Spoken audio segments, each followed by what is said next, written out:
Mon mari m'a quitté il y a 3 ans sans dire un mot lorsqu'il a découvert que je l'avais trompé. Je n'ai jamais eu de clôture, et aujourd'hui, j'ai découvert qu'il est déjà marié et qu'un bébé est en route. J'ai 35 ans et je suis consciente de mes erreurs.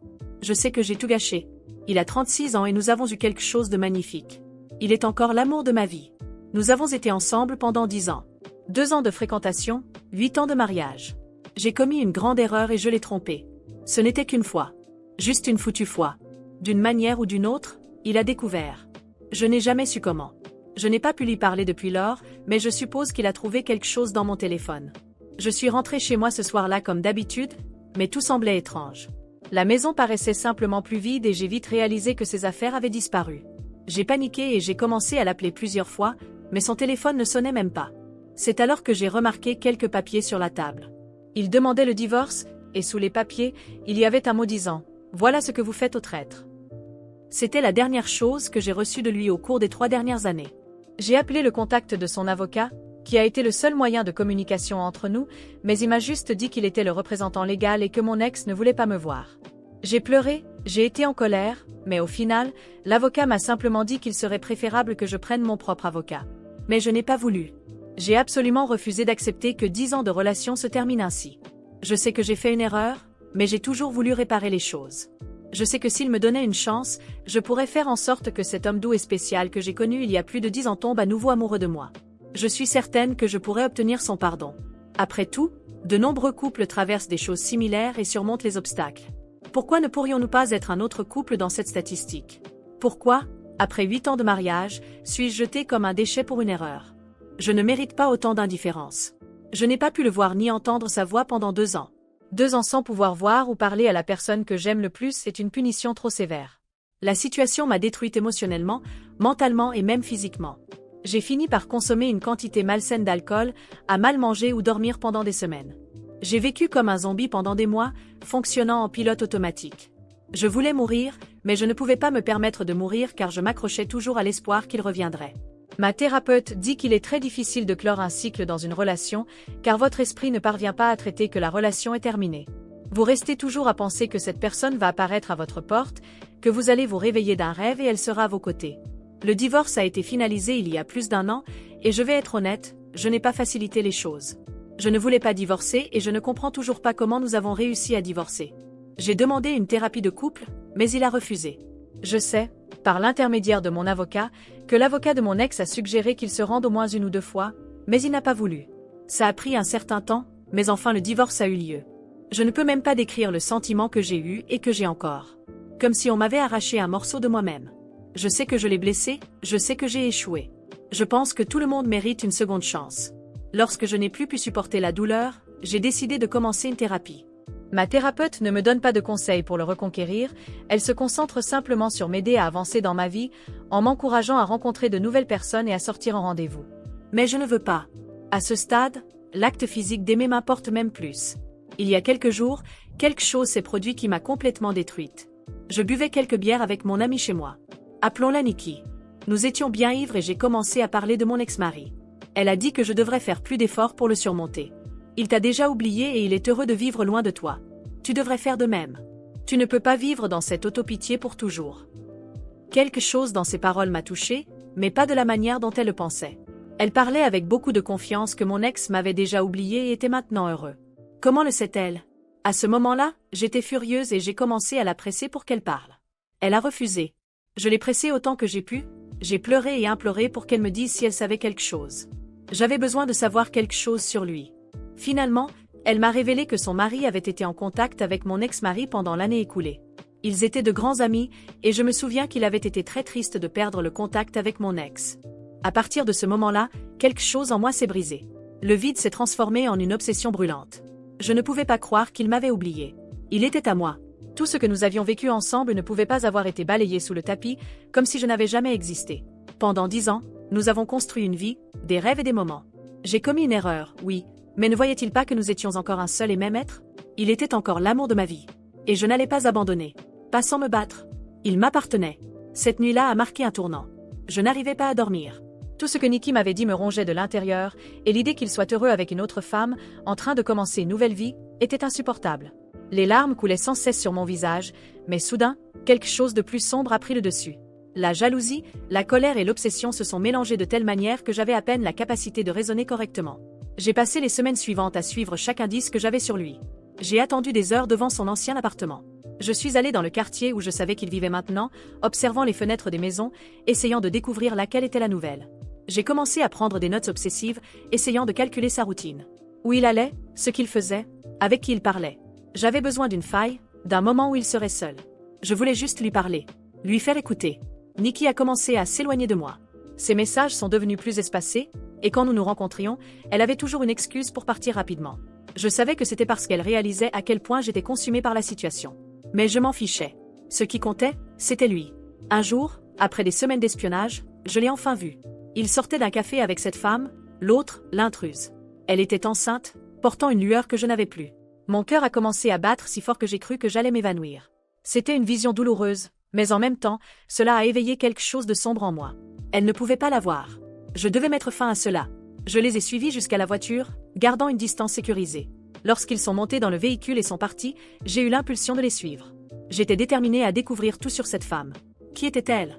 Comment avait-elle obtenu ce que je ne pouvais plus avoir? Je devais ruiner leur relation.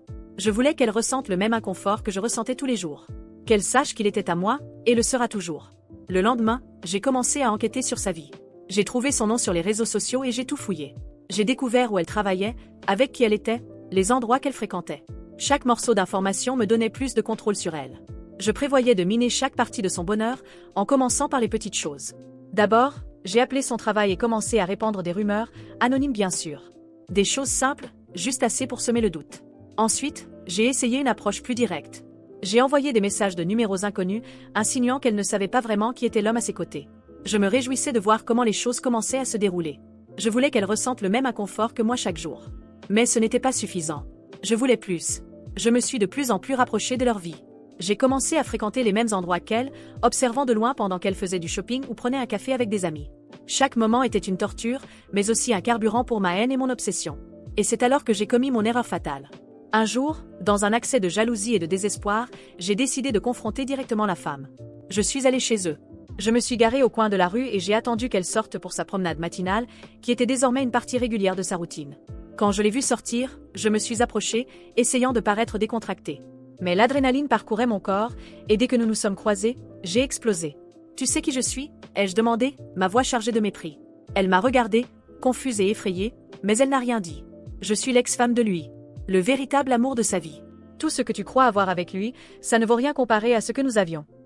Elle a fait un pas en arrière, essayant de s'éloigner, mais je n'ai pas reculé. Je suis restée devant elle, regardant directement son ventre arrondi par la grossesse. Cela me dégoûtait. Ce qui aurait dû être à moi était maintenant à elle. Tu ne seras jamais ce que j'ai été pour lui. Tu ne pourras jamais remplacer ce que nous avions. Elle, finalement, a ouvert la bouche pour dire quelque chose, mais avant qu'elle puisse parler, j'ai continué. Tu n'es qu'un passe-temps. Il est avec toi parce que j'ai commis une erreur, mais il m'aime encore. Il ne t'aimera jamais comme il m'a aimé. Il est à moi. Tu penses que ce bébé va le garder? Tu ne le connais pas comme je le connais. Elle a commencé à pleurer. À ce moment-là, j'ai ressenti une satisfaction malsaine. Je l'avais blessé. Mais ensuite, quelque chose de terrible s'est produit. Je ne savais pas qu'il regardait tout. Il était debout dans l'entrée de la maison, observant la scène. Ses yeux ne montraient aucune trace d'amour ou de regret. Seulement du mépris. Pars, a-t-il dit, d'une voix basse mais ferme. Je ne veux plus jamais te voir près de ma femme, de ma maison ou de ma famille. Tu as fait ton choix, maintenant, tu en paies le prix. Mais nous pouvons encore, ai-je commencé à balbutier, le désespoir montant dans ma gorge. Non, c'est fini. Pour toujours. Après la confrontation devant chez lui, la situation a commencé à se détériorer. J'étais tellement obsédée par l'idée de renverser la situation, de récupérer ce qui était à moi, que j'ai commencé à agir avec une désespérance aveugle. Mais la vérité, c'est que les choses sont devenues encore plus compliquées. Quelques semaines plus tard, j'ai reçu une lettre de son avocat, m'informant qu'il avait demandé une ordonnance de protection contre moi. Au début, j'étais en état de choc. Comment était-ce possible? Je ne faisais rien d'autre que de me battre pour mon amour, ma relation. Je croyais simplement essayer de corriger une erreur et de sauver quelque chose de précieux. Et maintenant, on me considérait comme une menace. Le fait qu'il ait recours à des mesures légales contre moi me faisait me sentir encore plus injustement traitée. Comment pouvait-il être aussi insensible? L'ordonnance de protection n'était pas simplement un document formel. Elle signifiait que je ne pouvais pas m'approcher de lui, de sa femme, ou de tout endroit qu'il fréquentait. Dans mon esprit, c'était une attaque, une tentative de me faire taire, de me chasser complètement de sa vie. Je ne comprenais pas pourquoi il ne pouvait pas voir que j'essayais simplement de rectifier les choses. En attendant, les rumeurs sur leur mariage ont commencé à circuler. J'ai appris qu'ils prévoyaient une cérémonie, une célébration d'un nouveau départ pour eux. L'idée qu'ils s'apprêtaient à se marier et que j'étais exclue de manière aussi définitive m'a donné un sentiment d'urgence. Je devais faire quelque chose.